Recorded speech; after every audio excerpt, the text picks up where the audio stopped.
Hi, everyone. In my live stream earlier today, I talked about three different articles relating to Megan and her wine and scarcity marketing. I wanted to dive deeper in this business strategy. I want to tie it all back to malignant narcissism. And then I want to show you some parallels between this tactic and everyday narcissistic manipulation.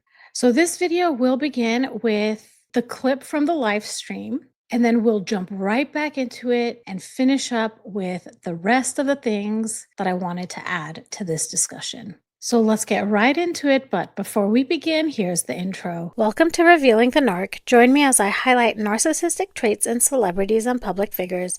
Everything here is in my opinion and not professional advice. If you enjoy the analysis, please like and subscribe. But okay, so let's get into the wine thing. There are three articles I want to talk about. So the first one is just to say, try to make an excuse for why Megan's wine hasn't sold out. And this article, I believe, was in the Daily Express. And here's what they say. They say on the brand's Instagram story, Megan explained the reason behind the current availability, writing, "We made so much more this time around, and it's still going fast. Don't miss out." Referencing a possible increase in the quantities made compared to the previous batch of wine sold. The As Ever brand appeared to explain the non sellout by posting the video on its social media page of a bottle of rose being poured into a branded glass. The new wine has the exact same price as the previous batch. We're going to go into though how there is a change a little bit between the wine that was sold in the previous batch and the wine now. So what do you all think about this? Do you think she really made much more this time? And people are just not like her projections were wrong, or do you think she made the same amount of wine and or the same amount of wine is available, but she overplayed her hand? Because there are, in order to be able to use the scarcity tactic, generally you can do it once or twice, and your consumer, the customer, has to trust you and feel like you're not manipulating them. So people might be over, because how many times has she done it? Twice with the gems and things like that that got sold out. And the wine launch would be the third time she's tried it. So people might just be over the exactly, Carol, the manufactured scarcity. Absolutely. Turned off the customers. Absolutely. Hideout Loud says, I think people are over it. I think so too. Okay. And then the next article is talking about the formulation difference between the two. This was in the Daily Mail, and it turns out that the new version is 1% less alcohol by volume. So the first version was 14.5%, and this current one is 13.5%. I mean, it's a different formulation, you could say. I'm not much of a wine drinker, so I don't know, but I've heard others say that 14.5% is really, really high. Yeah, exactly. Even if you buy it, you have to buy 3 bottles. I wonder what the return policy is. What if you open it and try it? Like, is satisfaction guaranteed? I doubt it, right? Uh, I know, Lizzie, she had to post a birthday message to herself. It's so, oh my goodness. And we'll get into that a little bit too. Well, not the one that she posted to herself. And then Stephanie Sidley posted this because Megan on As Ever posted using the wine to make popsicles.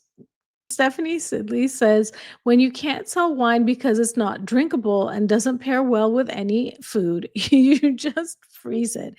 Oh my gosh. Hi. Hi, Sidley twins. How funny that I was just talking about you. Thanks for being here, ladies. Yeah, the return policy is just freeze it. We don't take it back. Figure out another use for it. Throw it down the toilet. It's toilet wine. Honestly.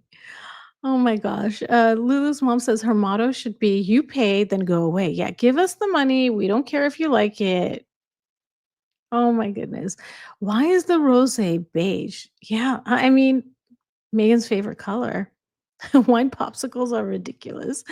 Yeah, absolutely. So Abigail Spencer also posed to help sell the wine. And this is this is a casual post, you guys. This is just not a lot of effort. I always sit like this with my bottle of wine facing the camera. So it's so funny. So it says Meghan Markle's best friend plugs As Ever wine in casual Instagram post. The actress posed with the As Ever wine during a recent holiday. She's in New York, I believe, Abigail Spencer, and she's filming something there, if I'm not mistaken. The article says Meghan Markle's best friend has subtly promoted the Duchess of Sussex's wine in a recent Instagram post. They start together in suits alongside Meghan before she married Prince Harry. And just earlier this week, the actress posted a gushing tribute to Meghan, calling her champagne in human form and a sister. A couple of days ago, we went through chapter 3 of the rules with my members. I'm going to be releasing that to everybody soon. We found a line in the book that's also in Abigail Spencer's post, this line that says, "A creature unlike any other." This is directly lifted from chapter 3 of the rules. And it's just further confirmation that Meghan knows exactly what the rules are. And perhaps Meghan and Abigail Spencer did a study together. Champagne in human form, is that a thing? Honestly. Oh my goodness. Kelly says all the posts mentioned love and light. Funny how all her friends say basically the same thing. She's really not very original. It sounds like they all got some type of some type of script, right? Champagne in human form, full of air and far too expensive for what it's worth. Oh my goodness. All right, everyone, I'm back. I hope you enjoyed the live stream. I'm going to try to go live as often as I can at the same time on a daily basis. Let's see how long I can keep that going.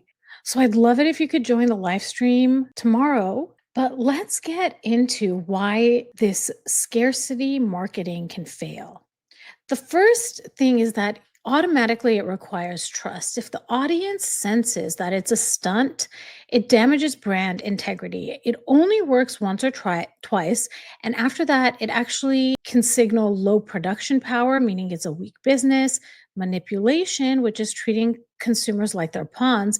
And if the product quality is not that great or it's overpriced, people will wait and they won't chase. So, what does this say about Meghan's business strategy? The first thing is she's trying to copy luxury marketing playbooks like Louis Vuitton and so many others, but she doesn't have the infrastructure or the trust that these brands have built over decades. The drop in alcohol content from 14.5% to 13.5% with the same price may further erode consumer trust. It's like giving less while asking for more.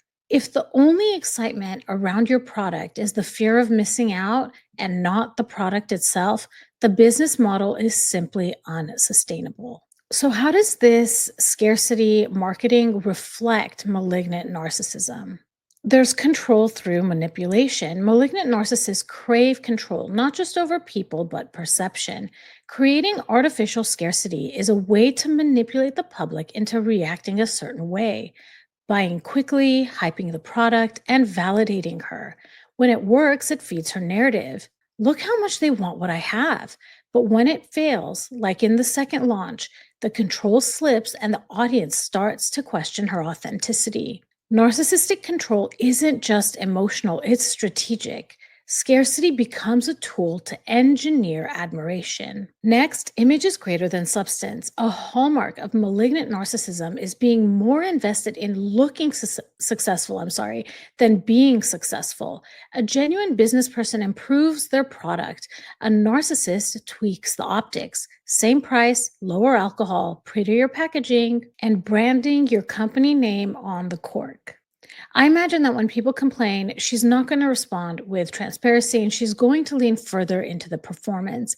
If the product doesn't deliver, it doesn't matter, as long as the brand looks elite. There's delusions of grandiosity. Scarcity marketing only works if you're established. Megan seemed to believe that her brand has the same power as Apple or Chanel. She overestimated demand because narcissists often believe the world sees them the way they see themselves, as exceptional and adored. Producing more inventory for round two may have come from that grandiose self image. Of course, they'll buy it, she thought to herself. When reality doesn't match the fantasy, it threatens the narcissist's fragile ego. And finally, there's a lack of empathy for the consumer.